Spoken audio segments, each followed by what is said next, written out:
but that's okay. So we're gonna try to do it. There it is. There we go.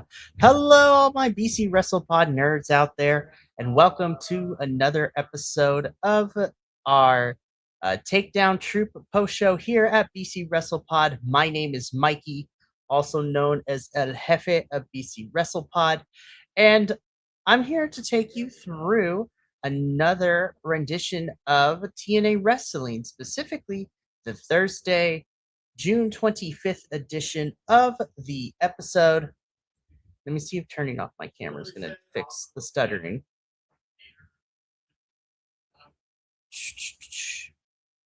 So we're going to kind of be doing some weird stuff this evening because it seems that the internet doesn't want to cooperate with me. So it seems that turning off my camera helps a little bit to fix the stuttering. So I think that's what we're going to do, unfortunately. Not how I exactly want the show to go, but hey, you know what? It is what it is at this point. But my name is Mikey, also known as El Jefe of BC Wrestle Pod, and you will be seeing a floating image of me for the rest of the show in order to kind of fix what's going on. It is extremely hot here in the desert, and it's kind of messing with the internet. But hey, I'm here to have a good time. I might turn my camera on in a little bit to see how that goes, but I am here to talk about the June 25th edition of TNA Wrestling. Normally, I do have my co-host with me, Radio Free Will, but he is unavailable this evening. So it's just going to be me tonight, and we're going to talk about not only the go-home show for TNA, which happened last night, but we're also going to make our predictions for TNA Slammiversary. But before I get into all of that, if you are new here to BC Wrestle Pod, then you already know the drill. We go live on multiple occasions, and we have social media at BC WrestlePod, shop.fourthwall.com. That's our store, not our social medias. Social medias at BC WrestlePod, and we have a coffee bot. So let's just get into it. So this particular episode of TNA was not necessarily something to write home about. I feel like we got to what was left of the pre-recording episodes that they did when they were in Denver, Colorado earlier this month, and we're just going to get into it. So starting off the show, we jump straight into a whole bunch of things. We have the Hardys kick off the show. And basically what this ended up being is that the Hardys talk about how they're going to win the tag team championship ladder match at Slammiversary. They're going to take out the Righteous and the System in order to reclaim the TNA Wrestling Tag Team titles. This prompts the System to interrupt and then the Righteous to interrupt, and everyone gets into a brawl. So essentially what ends up happening here is that this is the final go-home angle for the tag team championship ladder match. It was okay. I'm not going to lie. We've talked ad nauseum here on BC WrestlePod how everything that the Hardys have been involved in, it seems that for the most part, they are always the ones that end up going over. But it is what it is at this point. I am looking forward to the ladder match, especially when we cut backstage after this opening segment, because we find Order 4 talking to the Suit, Daria Ray. Daria is just losing her mind because we're making changes to Slammiversary and all this stuff. Mustafa Ali comes up, and before he begins talking, Daria does tell him it's like, I'm working on getting you an opponent for Slammiversary. We'll find out when we get there. But she wants to reward model employees who aren't causing issues. So because Order 4 has been model workers and model wrestlers, Daria rewards Order 4 by adding the Great Hands into the tag team championship ladder match. So where originally it was just a triple threat, now it is a fatal four-way ladder match for the TNA World Tag Team Championships. So this should be interesting, and I'm excited to see how this ends up going. All right, let me turn my camera back on and see what happens here. Hopefully we don't stutter. If not, camera has to go back off, unfortunately. So we're going to see how that turns out. All right, camera go on. maybe. I don't know. Possibly. We'll see what happens. All right, there we go. Okay, we're still stuttering, so unfortunately, camera's got to go back off now. So frustrating, I swear, man. Anywho, let's keep the show going. So after this backstage segment between the Order 4 and Daria Ray, we end up getting into the next part of our episode, which was technically supposed to be our first match of the evening, which was Ash by Elegance versus Mara Sade.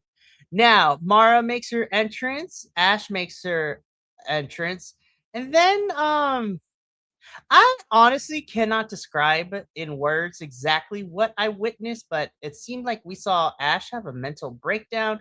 She doesn't appreciate being called a mark. And yeah, so that was the thing that happened.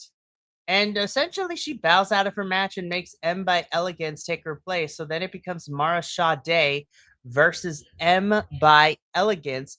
And this wasn't even a match, y'all. I'm not even gonna lie. It was insane. This was not great. And we didn't even get the full match because Elena Black, who was watching on the ramp to begin with, comes down, interjects herself into the match, and causes a disqualification. And then a brawl breaks out. We have Heather and M by Elegance begin to attack Mara Sade and Indy Hartwell, who was at ringside. Indy and Elena Black get into it. And then Rosemary and Allie come out for the save. This was just an all over the place type of segment. Again, Allie and Rosemary will be facing the Elegance brand for the Knockouts tag team titles. And then we'll find out later in the show that Indy, Elena, and Mara Sade would be going up against each other in a triple threat match on the Countdown show. And yeah, this was just not great. I don't understand what we are doing with the Knockouts division because the booking is awful. Like we have very little knockouts division left. I don't know what happened to Jada Stones. How come Tasha Steeles is not wrestling? And what we do have on screen is just like we're running the story with Laying Lee and Zaya Brookside, and all the other women are just kind of just chilling and sitting around. This is insane. I want better for the knockouts division. This was a whole mess. But we keep moving forward though, because after, well, I don't even want to call that a match, but we move forward. We get a pre-tape promo from Eric Young, who is not impressed by his opponent, Ricky Sosa. And Ricky Sosa is not being respectful and taking this opportunity seriously. So it is up to Eric Young to teach Ricky Sosa a lesson. And I'm just sitting here and I'm like, all right, Eric, you just keep talking. Like, this has been a weird ride for him. You know, him and Macklin had a thing, and then him and Mike Santana fought for a little bit, and now we're putting Eric Young with Ricky Sosa. This is just bizarre to me. But honestly, it is what it is. It gets Ricky Sosa on the pay per view. Eric Young is a good hand to have, but the motivation behind Eric Young and Ricky Sosa's feud is weird. But I'll take what I can get at this point. After this pre-tape Eric Young promo, we get into the next part of the show, which sees AJ Francis in action. Essentially, this is a squash match against Manny Murkoch. AJ wins within 5 minutes of his tune-up squash match. But after the match is the most important part because we see Elijah looking to stand in what looks to be some sort of U-Haul truck. And he talks to in this promo to AJ that AJ and his lawyers have taken his likeness, taken his catalog of music, and has taken essentially everything from Elijah. And so at Slammiversary, Elijah is going to come for this Ozempic Suge Knight, which I did get a chuckle out of, but just crazy. But Elijah is coming for everything, and he vows to take down AJ Francis and whoop his butt at Slammiversary. And I'm just sitting here and I'm just like, all right, well, again, I've not been the biggest fan of this feud going into Slammiversary, but it is what it is at this point, and we are going to have a good time, so it should be fine.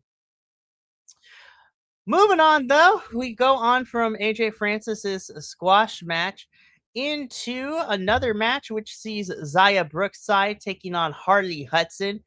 Um, I will say this was actually one of the more competitive matches on the show, so that was fun to see. But again, we're kind of just waiting and keeping Lang Lee and Zaya Brookside apart until Slammiversary. And so this was an okay back and forth. I don't think this was the greatest match, but it definitely was one of the more competitive ones. And honestly, I do have to shout out Zaya and Harley. I think they did pretty good for this one. But Zaya Brookside would end up picking up the victory over Harley Hudson. Zaya would continue to hold Harley in the submission until Lang Lee comes out for the save to chase off Zaya Brookside, thus kind of giving us our closing angle between Lang Lee and Zaya Brookside heading into their match for Slammiversary. I'm gonna save my additional thoughts on a lot of these builds when we get to our predictions for Slammiversary because this is insane of how we got here. And I'm not been the biggest fan of the build for a lot of these matches, but we'll talk more about that when we get to our Slammiversary predictions. But right now, let's get into this. So we get the Slammiversary World Title Summit. This is the final meeting, or at least what was supposed to be the final meeting between Mike Santana and Nick Nemeth. So we have Gia Miller kind of being the mediator for this summit. Mike Santana on one side, Nick Nemeth on the other, and then TNA president Carlos Silva is in here for some apparent reason. And basically, what this boils down to is that Nick Nemeth commends Mike Santana for being world champion, but he's going to take the title from Mike Santana at Slammiversary. Mike Santana says that the TNA World Champion should be somebody who's going to every week come in and put everything on the line for this company, and calls out Nick Nemeth for being away and taking other wrestling gigs and not being here for TNA and showing that he is capable of being the TNA World Champion. Nick Nemeth gets some jabs in. Mike Santana throws a punch. Ryan Nemeth comes in. A brawl breaks out. Nick Nemeth ends up hitting Mike Santana on the head with the title and not punches him and leaves Mike Santana a bloody mess as he leaves the meeting room. Um, okay. It's been the same thing for the last couple of weeks, so nothing new has been developed here. And this is not the closing angle because we would get one more segment coming down here, which we'll talk about a little bit later. But after the World Title Summit, we get into a promo from Moose. So Moose comes down. He's with JDC. Moose talks about how, come Slammiversary, it ends with the system. He's going to take the system down and finally, especially Eddie Edwards, and put everything behind him. But Eddie Edwards comes out and interrupts. And essentially, this is just a back and forth to build up to their match. Moose adds the stakes here because Alicia Edwards is going to get involved. So now Eddie Edwards versus Moose at Slammiversary this Sunday is now a no surrender match. And the way that works is that this match will continue to go on, and you lose the match when your corner throws in the towel on your behalf. So very interested to see how that goes. But again, just a back and forth to finalize what we're getting at Slammiversary. A lot of talking this episode, and not really good talking, but it is what it is at this point. So after we get the promo from Moose and Eddie Edwards and getting the new stipulation for the no surrender match at Slammiversary, we get a pre-tape from Ricky Sosa. Ricky Sosa is here to make a name for himself in TNA, and if he has to go through Eric Young to do so, he will. He loves this business. He wants to do great, and he ultimately just cuts the babyface promo. And thus, this is the last thing that we set up and hear from Ricky Sosa, which officially solidifies the final remarks for both Eric and Ricky heading into their match at Slammiversary. After the pre-tape from Ricky Sosa, we get into our main event match segment. There wasn't a lot of wrestling this episode, and this was an Ultimate X preview match in which we have our X Division champion, Cedric Alexander, teaming up with Frankie Kazarian and Mr. Elegance to take on the face team of Fabian Eichner, Leon Slater, and Casey Navarro. I will say this was probably the best match of the night. And unfortunately, there is no competition because with a night full, that is little of wrestling. Two, a lot of talking. This was the most competitive and probably the funnest match of the bunch. This was a lot of good back and forth action. The heels and the faces really, were doing a number on each other. But ultimately, Frankie Kazarian would pick up the win by pinning Leon Slater for was it Leon Slater? I think it was Leon Slater or Fabian Eichner for the win. And so I think, well, Frankie Kazarian got the win. So my wrestling logic tells me he's not going to win that Ultimate X, but it is what it is at this point. And then we end the show proper with this final segment in which Nick Nemeth comes out, cut a promo talking about how Mike Santana is not making it to Slammiversary now. Mike throws Ryan Nemeth and attacks him and beats him up. Security has to come out as Mike and Nick Nemeth are trying to brawl with one another. And the show ends with the two of them being separated. Overall, this was an okay go home episode of TNA. Not a lot happened. This was just some closing promos, some like what was left over from the Denver, Colorado tapings. But now let's get into things proper. Let me just switch things up really quick. So what we're going to do right now is we are going to make our predictions for TNA Slammiversary, which is happening this Sunday, June 28th, which is going to be taking place, or it is going to be airing beginning at 12 p.m. Pacific, 3 p.m. Eastern for the countdown, I think. No, anyways, it's going to be airing early in the afternoon in order to not collide with Forbidden Door, AEW's Forbidden Door, so that should be fun. So the way that predictions work here on the show is that we have a predictions league, and what we are going to do with this prediction league is that we run our prediction season from Slammiversary all the way to TNA's Rebellion, which is going to be a lot of fun. And we make predictions in who we think is going to be the winner of the match based on everything that we have been given. So what I'm going to do right now is I will be making my predictions for TNA Slammiversary. And then you will see mine and Will's predictions for Slammiversary come this Sunday when I post it all over the social medias. So let's get into it, shall we? So these matches are in no particular order. We do have two matches that are on the countdown, and then we have a good chunk of matches on the main card. So what we're going to do is we're going to go through these matches. I'm going to kind of talk about how we got here, and I'm going to talk a little bit about what I think is going to happen, and then I'm going to ultimately make my final choice. So let's get into it. Starting things off with the countdown to Slammiversary, we have this triple threat match which sees Indy Hartwell, Mara Sade, and Elena Black here. Now, the way that this is happening is the fact that this match was just made on this episode. These girls have been fighting with each other. Technically, it's been Indy and Elena here, who have been going back and forth, and Mara Sade is here just to be here. So I don't know. Honestly, I'm just gonna go with my heart on this one. I'm gonna go with Mara Sade. I think she should be the one to win because I love Indy and Elena, but like they've been feuding for a while and they haven't really stepped it up in terms of what we have been doing with them.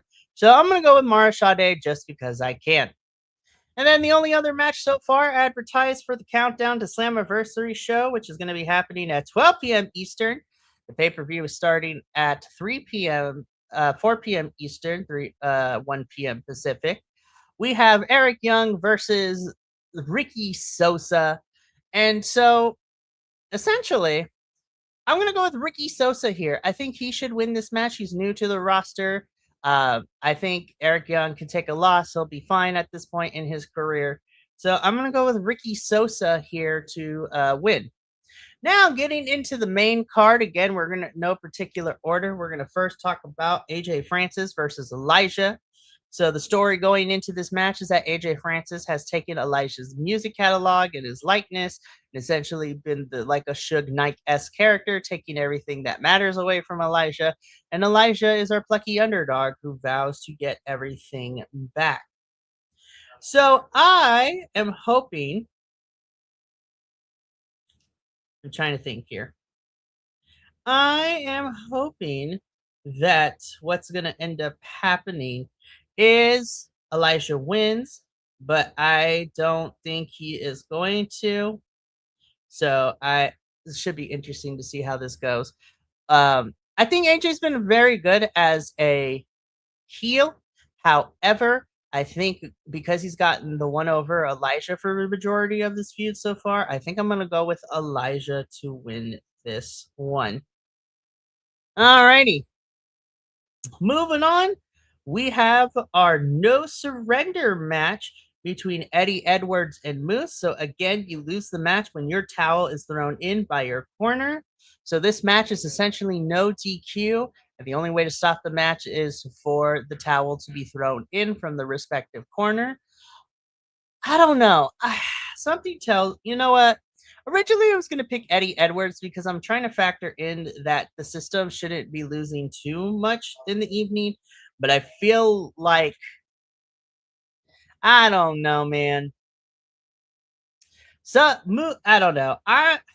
It's really hard for me to pick because on the one hand, I think Eddie Edwards as the leader of the system should win, but Moose has always been on a losing streak, and he's been getting, outnumbered by the system.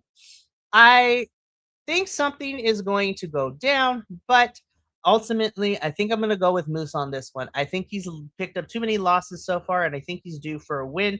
And because there's no championship or number one contendership on the line, then we should be okay when it comes to all of that.